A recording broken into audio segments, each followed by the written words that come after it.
உசாதேன அகாடமியின் அன்பு வணக்கங்கள். நாம் இன்றைக்கி பார்க்க போகிறது தொகை சொற்கள். இந்த தொகை சொற்கள் அப்படின்னா ஒரு சொல் தன்னகத்தே பல சொற்களை உள்ளடக்கியது அப்படின்னு அர்த்தம். ஒரு சொல் எடுத்தோன்னா அதை பிரித்து பார்த்தோன்னா அதில் நிறைய சொற்கள் உள்ளடங்கி இருக்கும். அதைத்தான் என்ன சொல்லுவோம், தொகை சொற்கள்னு சொல்கிறோம். இப்போது முக்கணி அப்படின்னு சொன்னால் மா, பலா, வாழை இந்த 3 சொற்களும் உள்ளடக்கியதாக இருக்கிறது இல்லையா? அதைத்தான் இங்கே தொகை சொற்கள்னு சொல்லுவோம். அதனுடைய பட்டியலை பார்க்கலாம். முக்கணி என்ற தொகை சொல்ல இருக்கக்கூடிய பிற சொற்கள், உள்ளடங்கிய பிற சொற்கள் அப்படின்னா மா, பலா, வாழை. முத்தேன், இது நம்ம 6th பாடப்பகுதியில் கொடுக்கப்பட்டிருக்கக்கூடிய ஒரு தொகை சொல், சரியா?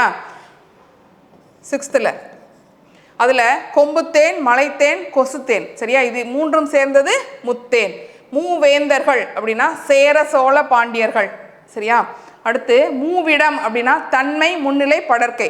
தன்மை, முன்னிலை, படர்க்கைனா தன்னை பற்றி கூறுவது, தன் முன்னால் இருக்கிறவரை கூறுவது, கொஞ்சம் தள்ளி செய்மையில் இருக்கக்கூடியது, அதைத்தான் படர்க்கைன்னு சொல்கிறோம், சரியா? முன்னீர் அப்படின்னா ஆற்று நீர், ஊற்று நீர், மழை நீர். அடுத்து முச்சுடர்னா ஞாயிறு, திங்கள், நெருப்பு, சரியா? ஞாயிறு, திங்கள், நெருப்பு. முப்பிணி அப்படின்னா வாதம், பித்தம், கபம், சரியா? வாதம், பித்தம், கபம் இதெல்லாம் சித்த மருத்துவத்தில் வரக்கூடிய சொற்கள், சரியா? வாதம், பித்தம், கபம் இந்த 3இன் அடிப்படையில் தான் மனிதர்களுக்கு ஏற்படக்கூடிய நோய்கள் உண்டாகின்றன அப்படிங்கிறது சித்த மருத்துவத்தினுடைய கொள்கை.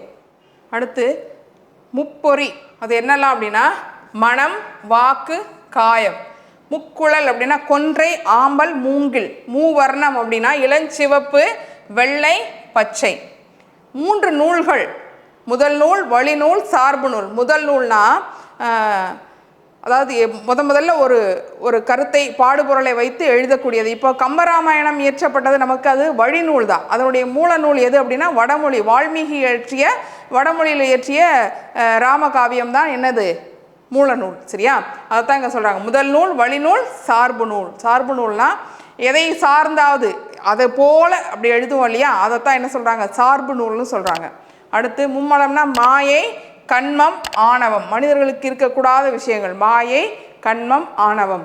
அடுத்து மூவாசை, இதுவும் மனிதர்களுக்கு இருக்கக்கூடாத ஒன்று. மண்ணாசை, பெண்ணாசை, பொன்னாசை.